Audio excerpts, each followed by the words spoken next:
بسم اللہ الرحمن الرحیم الحمد للہ رب العالمین نحمدہ ونصلی علی رسولہ الکریم۔ یہ ابو داود کی روایت ہے۔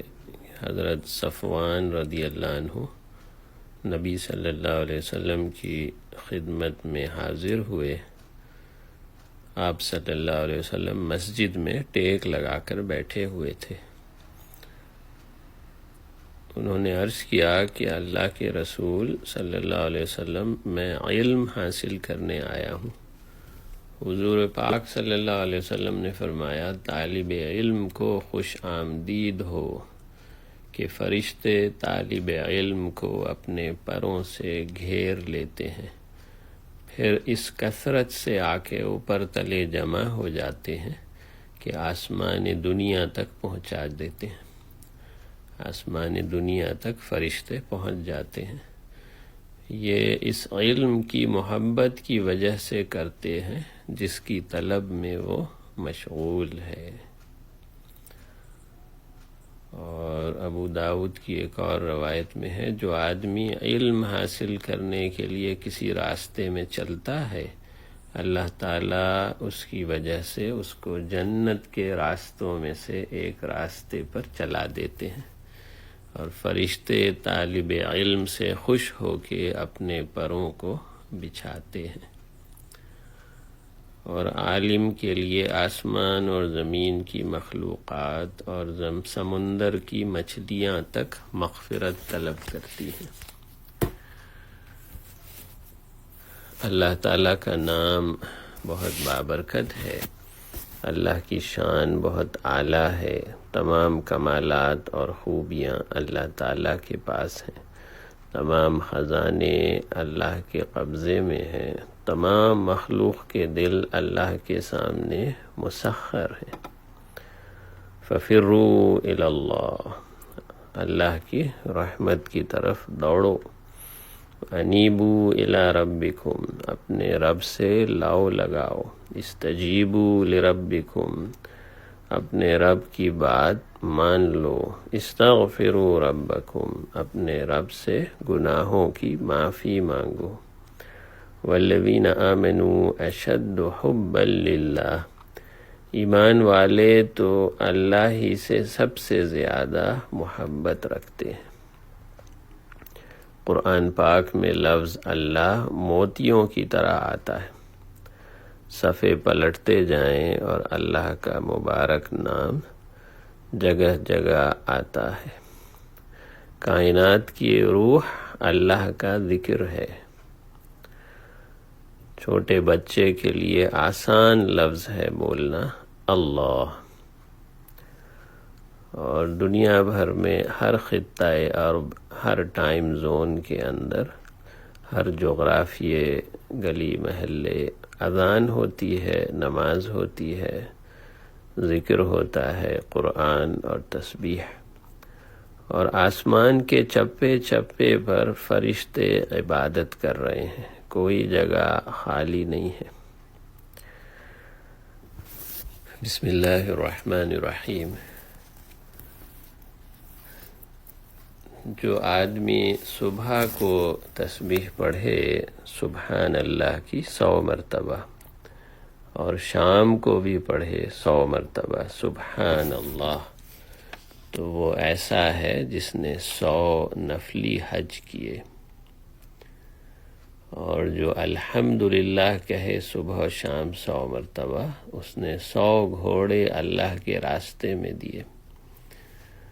اور جو لا الہ الا اللہ کہے 100 مرتبہ صبح و شام، تو وہ ایسا ہے جس نے حضرت اسماعیل علیہ السلام کی اولاد میں سے 100 غلام آزاد کیے۔ اور جو اللہ اکبر کہے 100 مرتبہ، کوئی آدمی اس سے افضل نہیں ہوگا سوائے وہ آدمی جس نے یہ کلمات اتنی ہی مرتبہ یا اس سے زیادہ مرتبہ کہے۔ جو آدمی استغفار کرے، رات کو سونے کے لیے اپنے بستر پر آئے اور 3 مرتبہ استغفار کرے، استغفر اللہ الذی لا الہ الا هو الحی القیوم واتوب الیہ، تو اللہ تعالیٰ اس کے تمام صغیرہ گناہ معاف فرما دیں گے، اگرچہ وہ سمندر کے جھاگ کے برابر ہو یا درختوں کے پتوں کے برابر ہو۔ چھوٹے چھوٹے اعمال میں بڑے بڑے اجر و ثواب کے وعدے ہیں، اس لیے بڑی خوشی سے، بشاشت سے، دل جمعی سے دین کے کاموں میں لگے رہنا۔ صلاۃ التسبیح ایک عمل ہے، اس کو ہفتے میں ایک مرتبہ پڑھ لیا جائے۔ کوئی آدمی روز پڑھ سکتا ہو، یا چلو ہفتے میں ایک دفعہ، مہینے میں ایک دفعہ، سال میں ایک مرتبہ، یا پوری عمر میں ایک مرتبہ پڑھ لے۔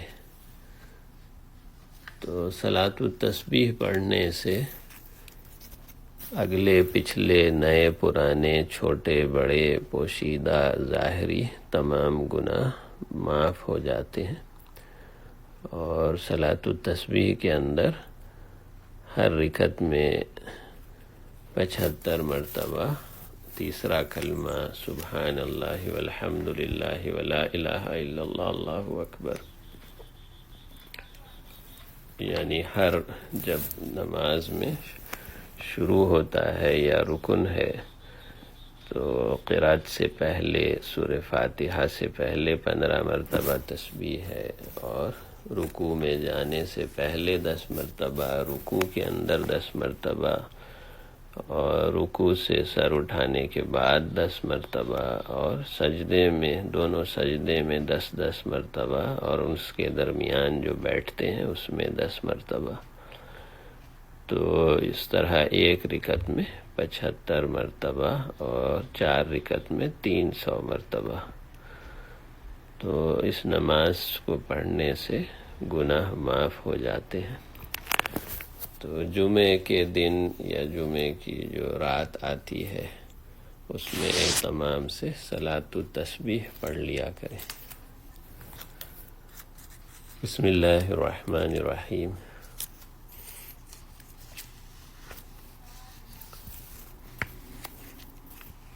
تمام مومنین مومنات کے لیے جو استغفار کرے گا، اللہم اغفر لی وللمؤمنین والمؤمنات والمسلمین والمسلمات، تو اللہ اس کے بدلے میں تمام مومن مردوں اور عورتوں کی تعداد کے برابر اجر و ثواب دیں گے۔ یعنی دنیا میں اگر 2 ارب مسلمان ہیں تو 2 ارب نیکیاں 5 سیکنڈ میں مل گئیں۔ تو اگر روزانہ یہ عمل کر لیتا 5 سیکنڈ کا، تو ایک ہفتے میں اس کو 10 ارب نیکیاں، اور اسی طرح پھر مہینے میں اور سال میں حساب لگاؤ تو دینے میں کوئی کمی نہیں ہے، لینے والا ہونا چاہیے، دینے میں کوئی کمی نہیں ہے۔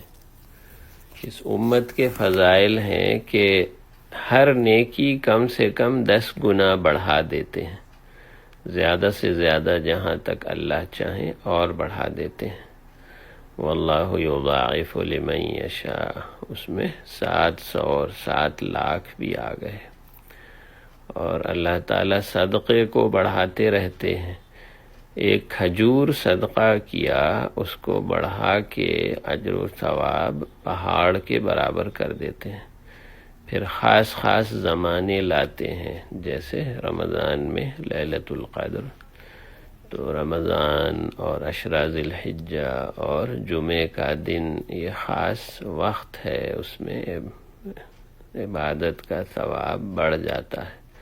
پھر خاص جگہیں مقرر کی جو مقدس ہیں، مبارک ہیں، جیسے حرمین شریفین۔ تو جو آدمی حرم شریف میں ایک نماز پڑھے 1 لاکھ نماز کا ثواب ہوگا، اور مسجد نبوی شریف میں ایک نماز 1000 نماز کے برابر ہے، اور بعض روایتوں میں اس سے بھی زیادہ اجر و ثواب ہے۔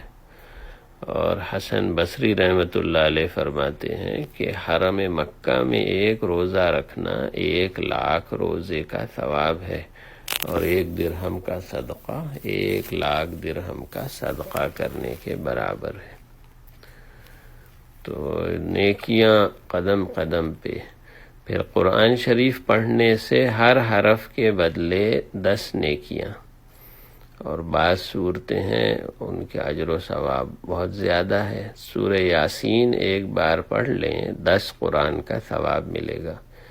سورہ زلزال اذا زلزلت الارض زلزالہا آدھا قرآن، قل هو اللہ احد 1/3 قرآن، اور اسی طرح جو سورہ آل عمران کا آخری رکوع پڑھ لے ان فی خلق السماوات والارض، رات میں پڑھ لیں پوری رات تہجد کا ثواب ملے گا، اور سورہ بقرہ کی آخر کی 2 آیتیں پڑھ لیں تو پوری رات تہجد کا ثواب ملے گا، اور شیطان اس گھر سے فرار ہو جائے گا۔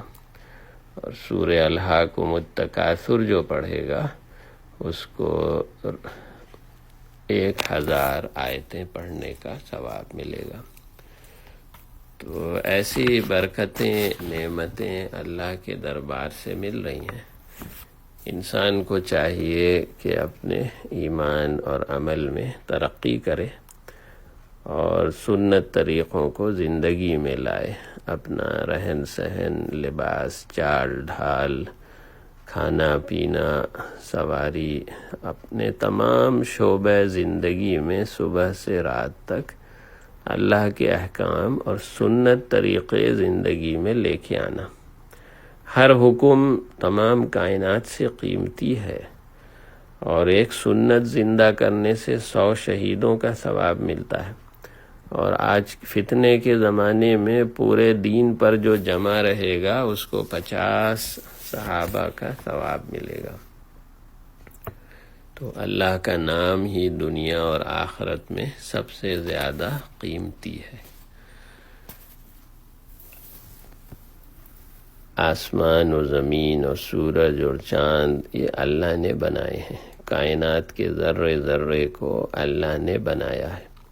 اسی طرح جتنے حالات آتے ہیں، خوشی ہو یا غم، صحت ہو یا بیماری، کامیابی ہو یا ناکامی، موت ہو یا زندگی، یہ سب اللہ پاک کے حکم اور ارادے سے آتے ہیں۔ مخلوق سے کچھ نہیں ہوتا، اللہ کے ارادے سے سب کچھ ہوتا ہے، اور اللہ کے پاس چیزوں اور حالات کے لامحدود خزانے ہیں۔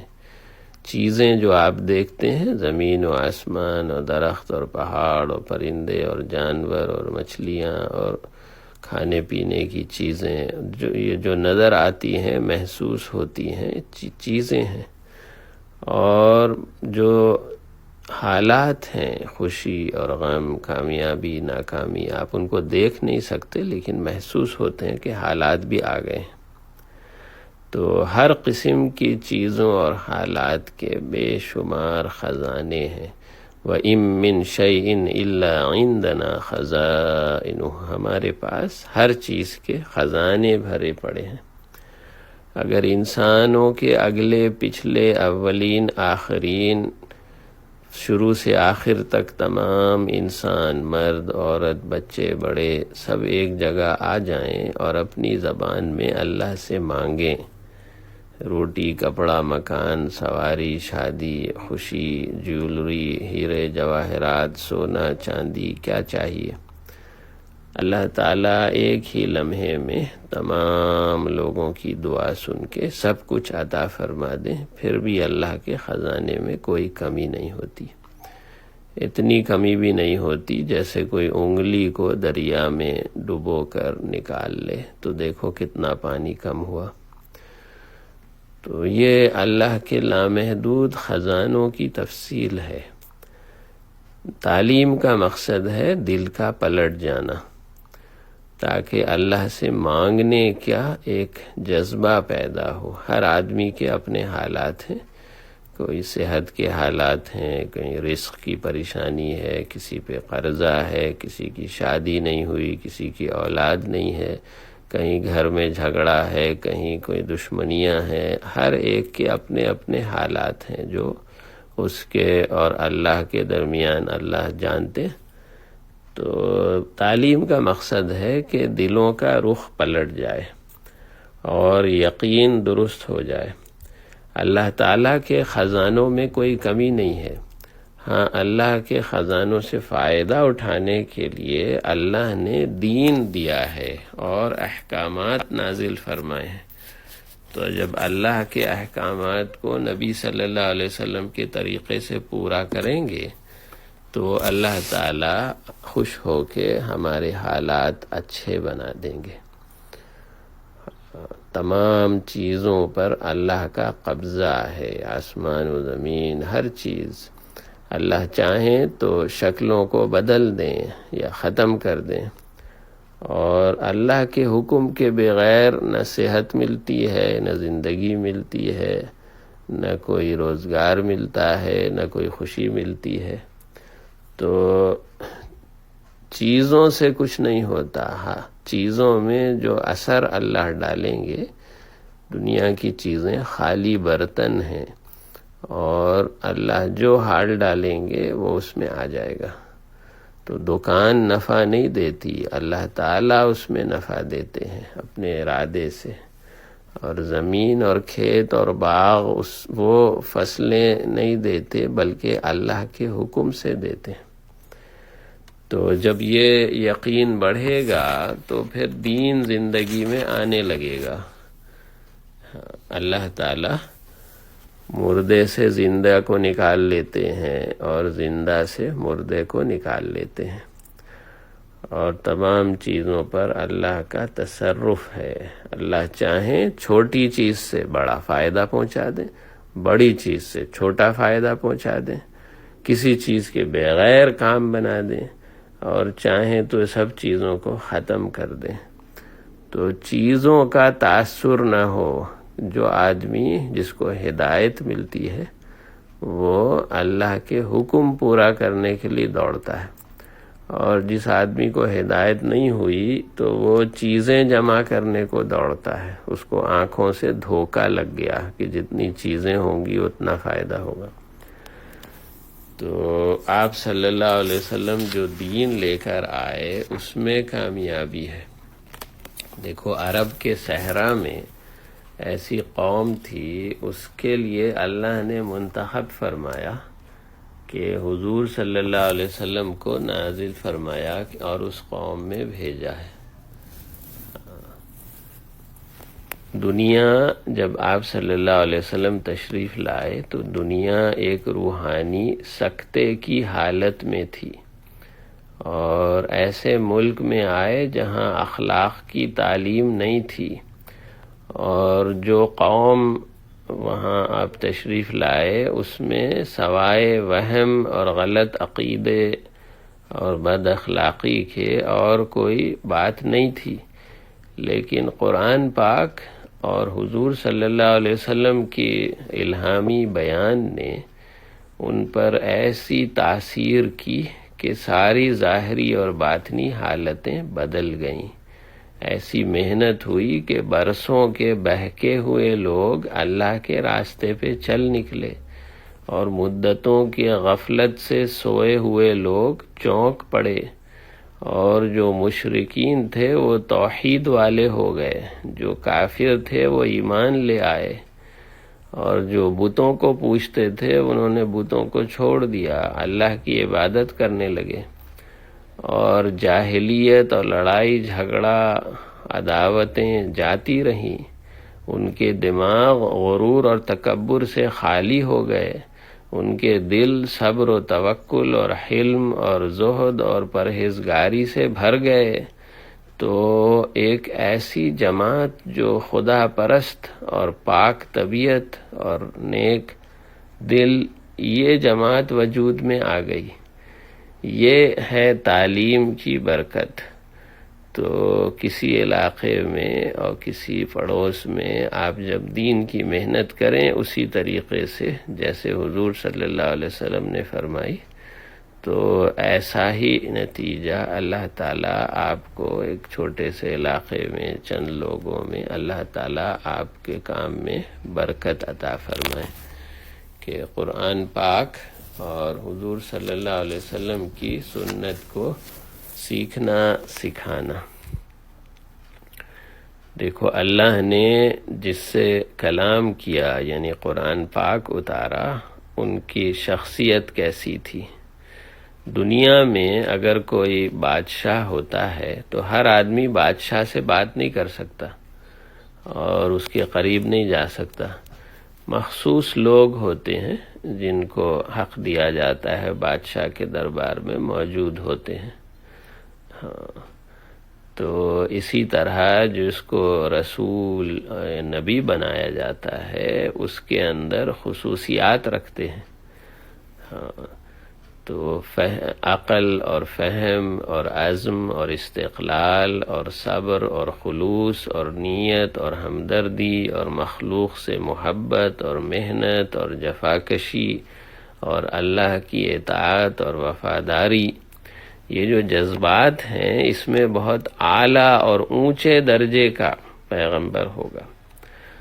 تو انسانوں میں، تمام لوگوں میں سب سے زیادہ علوم حضور صلی اللہ علیہ وسلم کو دیے گئے، حالانکہ آپ نہ اسکول گئے نہ مدرسے گئے اور انسانوں میں کوئی آپ کا معلم نہیں تھا، لیکن وحی آئی اور اللہ پاک نے جبرائیل علیہ السلام کے ذریعے قرآن پاک اتارا اور براہ راست تربیت فرمائی، اور اولین آخرین کے علوم حضور صلی اللہ علیہ وسلم کو عطا کیے گئے۔ اور آپ صلی اللہ علیہ وسلم کی سیرت اور سنتیں اور آپ کی مبارک عادتیں اور زندگی کا ایک ایک لمحہ، صبح کو کیسے اٹھتے تھے اور کون سی دعائیں پڑھتے تھے اور مسجد کیسے جاتے تھے، کھانے پینے کا کیا اہتمام تھا، کیا آداب تھے، سونے کے آداب، کھانے کے آداب، اور اس طرح کے تمام زندگی کے جو حالات ہیں، آپ کے صلی اللہ علیہ وسلم کا لباس، چال ڈھال، ہر چیز محفوظ ہے، اور اس کی سند اور اس کی تاریخ محفوظ ہے۔ تو سنت، طریقے، احادیث مبارکہ، یہ ایک ایک حضور صلی اللہ علیہ وسلم کی پوری زندگی کو محفوظ کیا گیا ہے۔ دیکھو، حضور صلی اللہ علیہ وسلم نہ کوئی بادشاہ کے گھر میں پیدا ہوئے، نہ کچھ مال و دولت آپ نے جمع کر رکھا تھا۔ آپ کے پیدا ہونے سے پہلے ابا کا انتقال ہو گیا تھا، اور چند سال کے بعد والدہ کا بھی انتقال ہو گیا، پھر چند سال کے بعد دادا کا بھی انتقال ہو گیا۔ تو رشتہ دار جو تھے وہ تو ایک ایک کر کے چل بسرے، اور جب آپ صلی اللہ علیہ وسلم کی شادی ہوئی خدیجہ رضی اللہ عنہا سے، تو آپ کے جتنے لڑکے تھے چھوٹے، وہ تو سب چھوٹی عمر میں انتقال کر گئے، قاسم، طیب، طاہر۔ تو اس کے بعد جب آپ کی بیٹیاں تھیں درمیانی عمر میں، وہ بھی انتقال کر گئیں، زینب رضی اللہ عنہا اور ام کلثوم رضی اللہ عنہا اور رقیہ رضی اللہ عنہا۔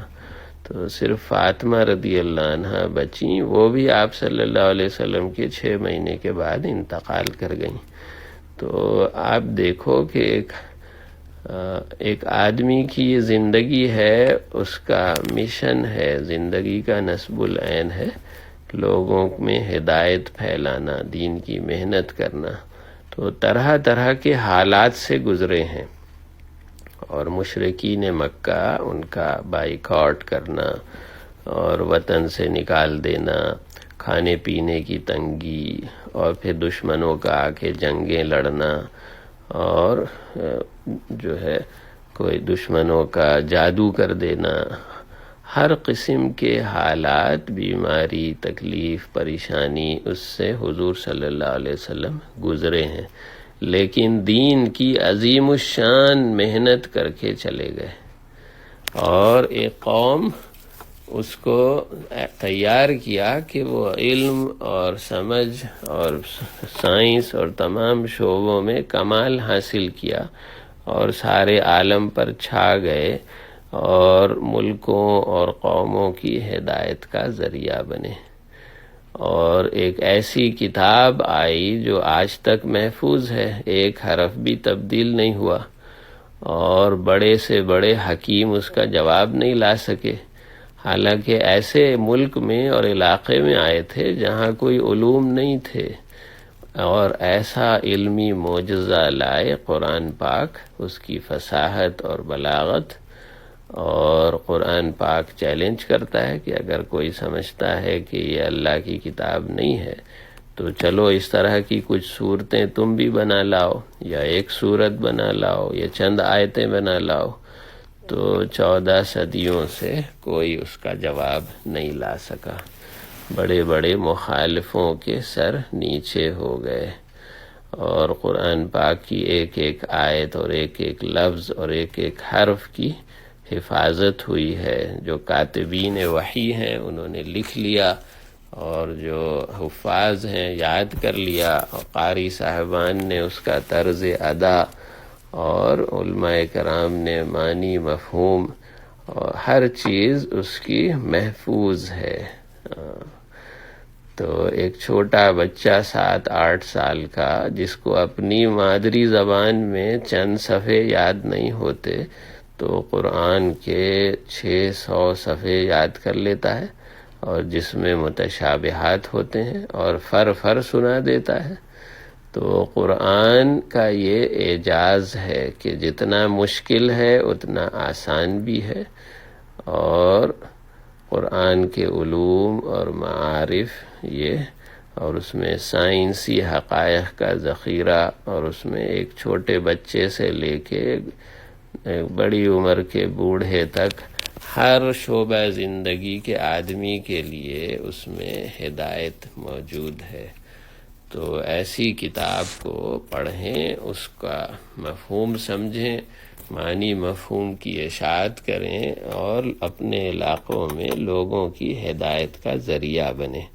تو اپنی زبان میں، اردو میں، انگریزی میں کچھ قرآن پاک کا ترجمہ اور پڑھنا، سمجھنا، اور پھر یہ جو آج مضمون بیان کیا گیا کہ قرآن ہدایت کی کتاب ہے، ھدی للناس، تمام انسانوں کے لیے ہدایت ہے. تو اپنے پاس پڑوس، گلی محلے، ملنے جلنے والے جو غیر مذہب کے ہیں ان کو بھی اس طرف بلانا، اللہ کی بڑائی، آخرت، اور نبی صلی اللہ علیہ وسلم ان کا آخری نبی ہونا، اور قرآن پاک کا آخری کتاب ہونا. یا ایھا الناس ان وعد اللہ حق فلا تغرنکم الحیاۃ الدنیا ولا یغرنکم باللہ الغرور. اے انسانو، اللہ کا وعدہ برحق ہے، اس لیے دنیا کی زندگی تمہیں دھوکے میں نہ ڈالے، اور نہ وہ بڑا دھوکے باز یعنی شیطان تمہیں اللہ کے بارے میں دھوکہ دینے پائے. دنیا آخرت کی کھیتی ہے. من کان یرید حرث الآخرۃ نزد له فی حرثہ ومن کان یرید حرث الدنیا نؤتیہ منہا وما له من فی الآخرۃ من نصیب. جو انسان آخرت کی کھیتی چاہتا ہے اس کی کھیتی کو ہم بڑھاتے ہیں، اور جو صرف دنیا کی کھیتی چاہتا ہے اس کو دنیا میں ہی دے دیتے ہیں، مگر آخرت میں اس کا کوئی حصہ نہیں ہے. اعلموا انما الحیاۃ الدنیا لعب ولہو وزینۃ وتفاخر بینکم وتکاثر فی الاموال والاولاد. خوب سمجھ لیجئے، جان لیجئے، دنیا کی زندگی اس کے سوا کچھ نہیں کہ ایک کھیل تماشا ہے، اور دل لگی اور ظاہری نمود و نمائش، اور تمہارا آپس میں ایک دوسرے پر فخر کرنا، اور مال اور اولاد میں ایک دوسرے سے بڑھ جانے کی کوشش کرنا. یہ دنیا کے تشریح فرمائی کہ عام لوگ دنیا میں اس طرح کرتے.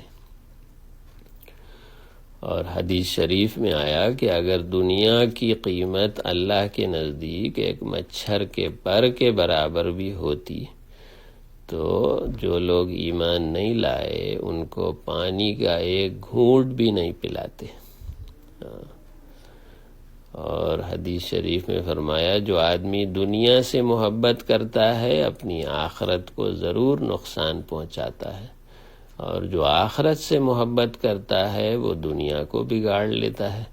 یعنی دنیا اس کو دنیا اس سے چھوٹ گئی، لیکن دائمی چیز کو عارضی چیز پر ترجیح دو، یعنی اللہ تعالیٰ کے لیے جینا ہے اور آخرت کی زندگی میں کامیاب ہونا ہے۔ حیات طیبہ اس کا مضمون ہے کہ زندگی مسلسل امتحان ہے۔ کس چیز کا امتحان ہے؟ تقویٰ کا۔ ہر گناہ اور شک و شبہ کی چیز سے بھاگنا، توبہ استغفار کرنا، یہ امتحان ہے معاملات کی صفائی کا۔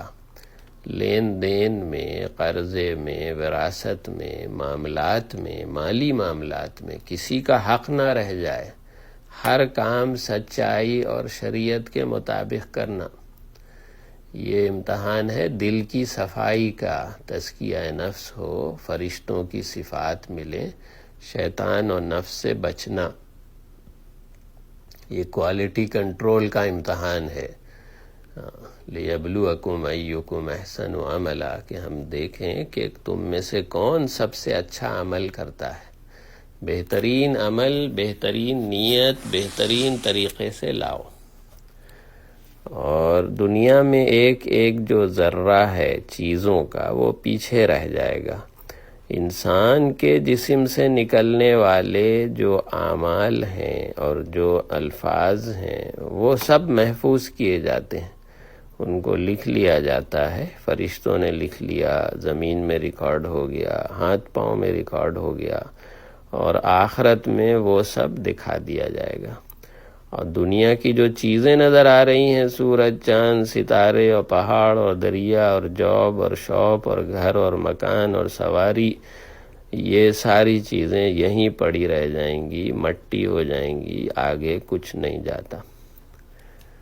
دنیا یہ امتحان ہے کہ اپنے نفس کی غلامی سے نکل کر ایک اللہ کی بندگی پر آ جائے، اور غرور اور تکبر سے پاک ہو کے تواضع اور انکساری کے راستے پر آ جائے، اور خواہشات سے نکل کے قربانی اور تقاضے پر چلنا آ جائے، اور گناہ اور نافرمانی سے پاک ہو کے تقوی اور پاکیزگی کے راستے پر آ جائے، اور غفلت اور جہالت اور گمراہی سے پاک ہو جائے، ہدایت اور پابندی اوقات پر آ جائے، اور خود غرضی سے نکل آئے اور دوسری مخلوق کی خدمت میں لگ جائے۔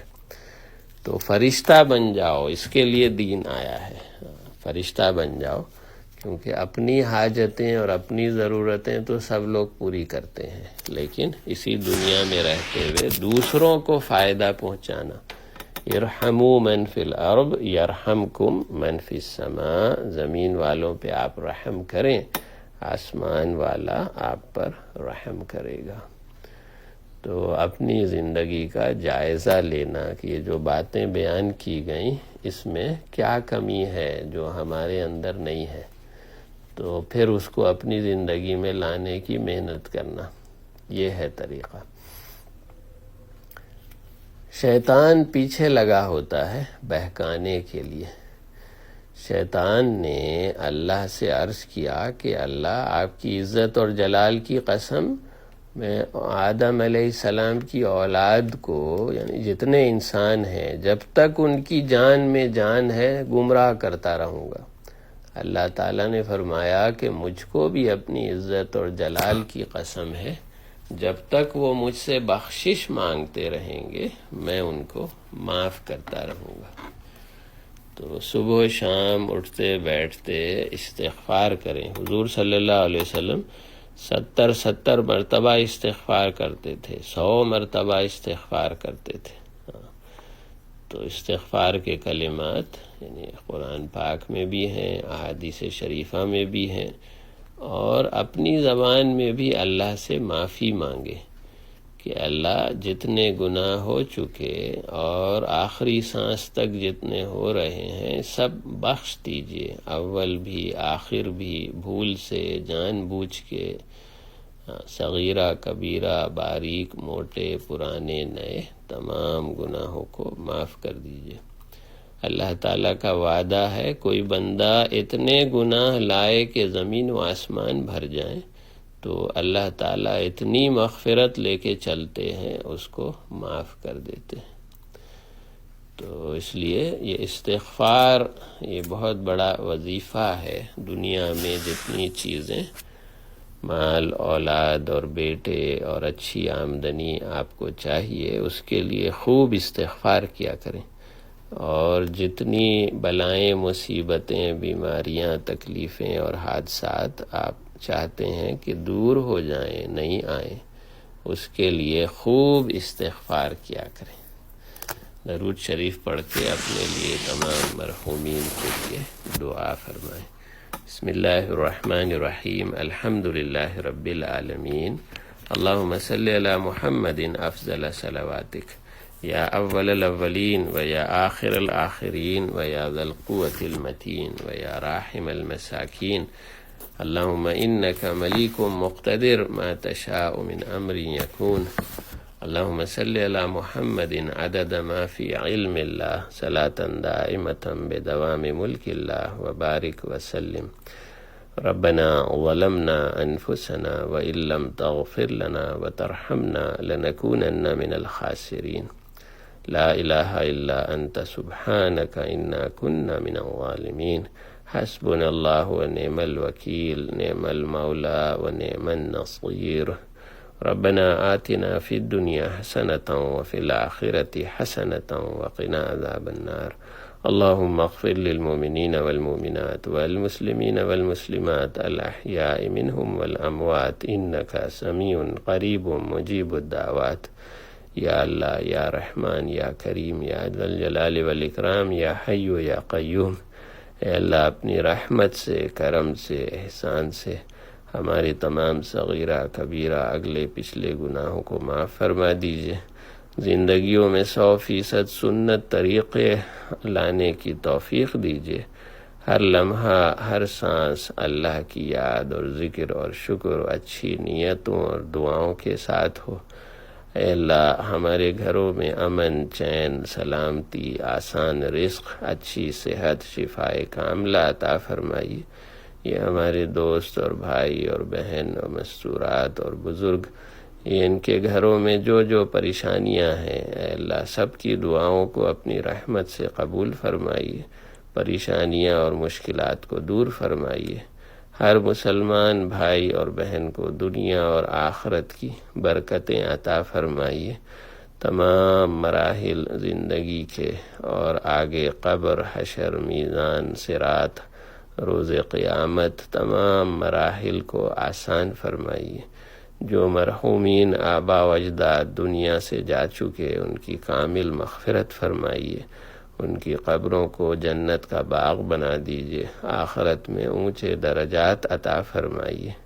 اللہم لا تفرق جمعنا هذا الا بذنب مغفور وسعی مشکور وعملا صالحا متقبل مبرور برحمتک یا عزیز یا غفور۔ ربنا تقبل منا انک انت السمیع العلیم وتب علینا انک انت التواب الرحیم، وصلی اللہ تعالی علی خیر خلقہ محمد وآلہ واصحابہ اجمعین برحمتک یا ارحم الراحمین، آمین آمین۔ سبحان اللہ وبحمدہ، سبحانک اللہم وبحمدک، نشہد ان لا الہ الا انت، نستغفرک ونتوب الیک۔ السلام علیکم ورحمۃ اللہ۔